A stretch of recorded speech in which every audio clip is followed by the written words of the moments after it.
안녕하십니까. 호구로 투자하는 쇼킹 부동산입니다. 내년 대출 못 받는다 시작해보겠습니다. 그 전에 구독과 알람 설정 부탁드리겠습니다. 자, 최근 대출 중단 사태가 이슈입니다. 시중은행의 주택담보대출 중단 및 신용대출 한도 축소로 지금 굉장히 시끄러워요. NH농협은행으로 시작이 됐고요. 제2금융권도 신용대출 한도를 0본 이내로 제한하기로 했다고 결정이 됐습니다. 자, 여러분도 아시다시피 가계부채 급등에 따른 금융당국의 조치였습니다. 1710조 원까지 늘어난 가계부채 잔액도 문제인데 9에서 10% 수준까지 늘어나는 가계부채 증가세는 더 심각하다는 부분이죠. 그래서 신임금융위원장이 가계부채 증가에 선전포고를 하면서 모든 수단을 활용하겠다고 언급을 했습니다. 그래서 가계부채 증가세를 4에서 6% 이내로 관리하고 그것을 초과하는 은행들한테 강력한 규제를 가하겠다는 거죠. 그런데 규제 적용 대상이 아닌 은행들도 대출 축소 움직임이 확산이 되고 있어요. 제일 먼저 우리은행이죠. 9월까지 전세대출 중단을 선언했습니다. SC제일은행도요, 주택담보대출 상품 일부를 중단을 선언을 했어요. 자, 그런데 우리은행 같은 경우는 올해 가계대출 증가세가 여유가 있단 말입니다. 2.9%밖에 안 돼요. 그럼에도 불구하고 전세대출을 중단한다? 뭔가 이상하잖아요. 또한 시중은행에서 신용대출 만기가 된 차주 중에서 좀 연소득 범위 이상으로 과도한 대출 받은 사람한테 빨리 대출 상환하라고 압력이 가해지고 있대요. 기존 대출 차주까지도 한도 축소 움직임이 나타나고 있네. 이상하다. 금융당국에서는 가계부채 증가세를 초과한 은행들에 대해서 대출 축소를 지금 유도하고 있는데 이상하다. 기존에 대출 받은 사람은 큰 문제가 없거든요. 혹시 다른 것이 있냐? 이게 좀 궁금하신 거잖아요. 자, 여러분들 오늘 이 문제를 해결하기 전에 좀 그 전에 상식적으로 생각해 보실 부분이 있습니다. 혹시 최근에 대한민국 민간 부채가 급속도로 증가한 거 아시죠? 기업 부채와 가계 부채가 GDP 대비 214.9%까지 급증을 했습니다. 근데 재밌어요. 자, 은행이란 곳이 이렇게 엄청난 규모의 가계나 기업 대출을 계속 늘릴 수 있는 건가? 그렇게 돈이 많은 건가? 야, 솔직히 전래동화에 나오는 소금 만드는 요술 맷돌도 아니고, 야, 돈도 끝도 없이 나오는 게 가능한가? 굉장히 궁금하잖아요. 자, 그런데 여기에 금융당국의 규제 완화가 큰 역할을 했다는 거 오늘 영상 보시면 아시게 될 겁니다. 그리고 그 규제 완화가 앞으로 큰 변화가 있다는 것도 오늘 깨닫게 되실 겁니다. 자, 은행업의 규제에 대해서 좀 이해하기 위해서는요, 은행의 자금 조달 방식에 대해서 좀 간략하게 설명드릴 필요가 있습니다. 자, 여러분들이 아시다시피 은행은 자금 공여자한테 수신금리를 지급하고 자금 수요자한테 대출금리를 받아 예제 마진을 통해 수익 발생을 시킵니다. 한마디로 예금 맡기는 사람한테 이자 주고요, 대출 필요한 사람한테 대출해주고 대출이자 받아서 그 차익으로 이제 은행 영업 이익을 발생시키는 구조죠.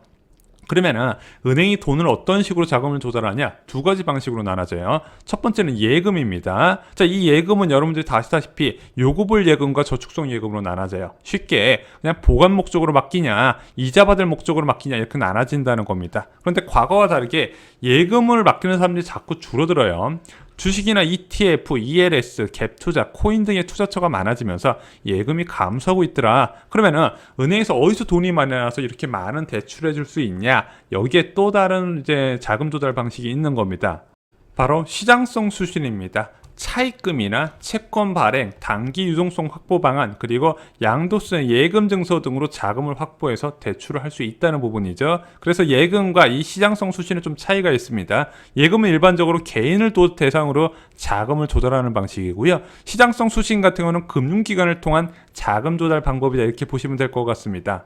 자, 그런데 은행 입장에서 항상 주의해야 되는 것이 있습니다. 바로 자금 공여자들이 일시적으로 자금을 회수한 상황을 대비를 해야 된다는 거예요. 자, 예금은 요구 시에 무조건 상환할 의무가 있습니다. 자, 100명이 오든 1000명이 오든 예금 해지해달라면 해지해줘야 돼요. 반면에 대출 바로 자금 회수할 수 있나요? 못하죠. 만기가 존재하기 때문입니다. 자, 이런 상황을 대비해서 금융당국은 규제를 마련해놔요. 왜? 은행이 어느 정도 현금을 보유하게 강제를 한다는 부분이죠. 자, 최근에는 이제 뱅크런 같이 예금 보유자들이 한꺼번에 1금융권에 자금을 찾는 경우는 그렇게 많지는 않아요. 문제가 되는 게 무엇이다? 바로 시장성 수신입니다. 자, 예를 들어 시장성 수신의 한 종류인 은행채를 좀 예를 들어 보겠습니다. 자, 은행에서 자금 조달 목적으로 은행채를 많이 발행했어요. 만기되는 시점에 다시 발행하려고 봤더니 시장의 유동성 상황이 너무 안 좋아서 발행에 실패를 하게 됩니다. 또는 금리가 너무 올라가게 되면서 은행 건전성에 이제 문제가 생기게 되는 거예요. 이런 걸 대비해서 금융 규제를 통해서 자금을 충분히 확보하라는 거죠. 자, 이런 금융 규제는요, 지속적으로 강화되는 추세였습니다. 여러분들 잘 아시죠? 바젤 3.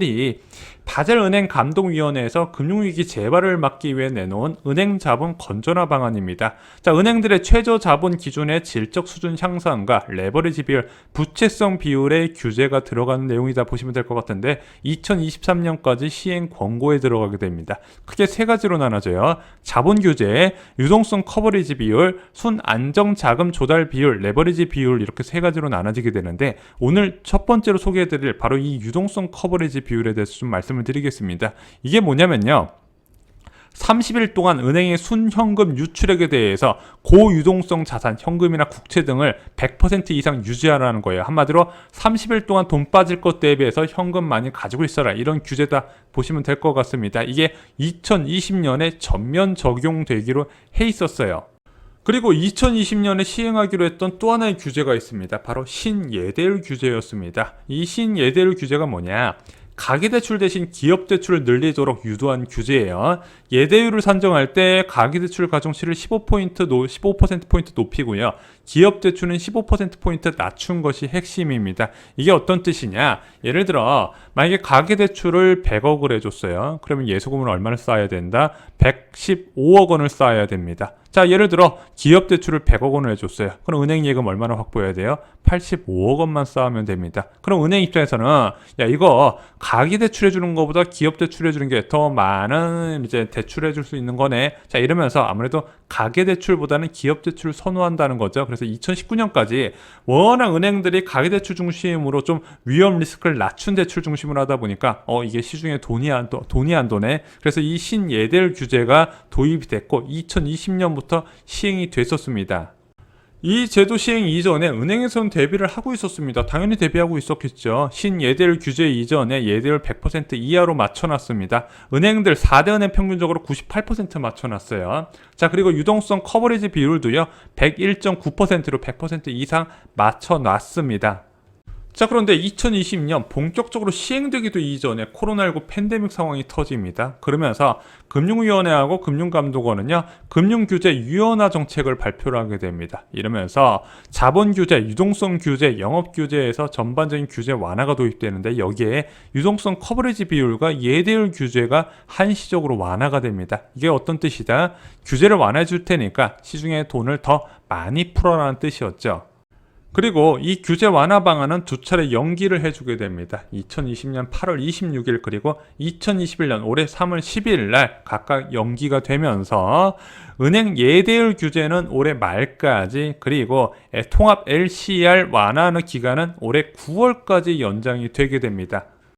자, 그리고 9월이 다가왔습니다. 유동성 커버리지 비율 정상화가 시행이 되는 부분이에요. 자, 그런데 은행들 LCR 비율 봤더니 평균 90% 수밖에 안 된답니다. 100% 넘어야 되거든요. 야, 그럼 이 90%에서 100% 맞추려면 어느 정도 현금이 필요하나 봤더니 4대 은행에서 22조가 필요하다는 겁니다. 자, 그러면은 돈을 준비를 해야 되는 거예요. 대출을 못하게 되는 것이고, 또한 어디서 자금을 끌어와야 된다. 예금도 끌어와야 되고, 또한 은행채 발행을 통해서 자금을 끌어오게 됩니다. 그래서 2분기에 은행채 발행량이 6배나 늘어난 이유가 바로 여기에 있다는 거예요. 은행에서는 당연히 연장될 줄 알았는데 지금 아무런 이야기가 없고요.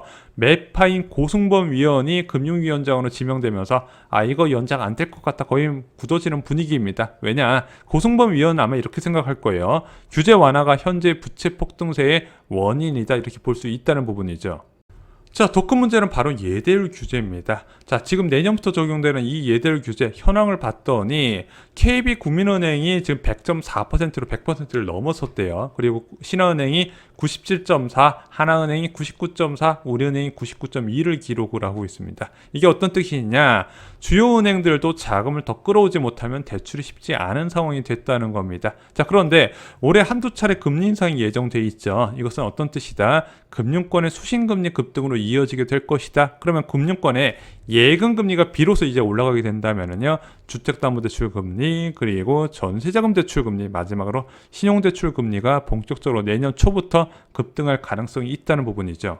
자, 코로나19 상황 이후에 이례적인 대출 폭등은 두 가지가 원인이 있었습니다. 금융당국의 은행 규제 완화 부분이 있었고요. 은행 간 과도한 대출 경쟁이 있었습니다. 저는 딱 올해까지로 보고 있습니다.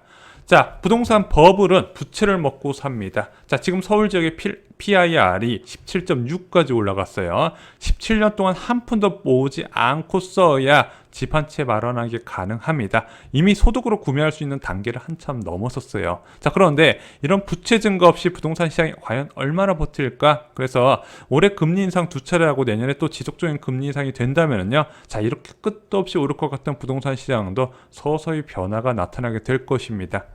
자, 최근 가계대출 중단 사태의 좀 근본적인 원인을 한번 살펴봤습니다. 굉장히 중요한 내용이었습니다. 좋아요, 구독, 알람 설정 꼭 부탁드리고요. 저희 쇼킹부동산 네이버 블로그 자료실에 영상으로 만들지 못한 부동산 정보들 많이 올려놨습니다. 가장 빠르게 정보를 얻어가시기 바랍니다. 감사합니다.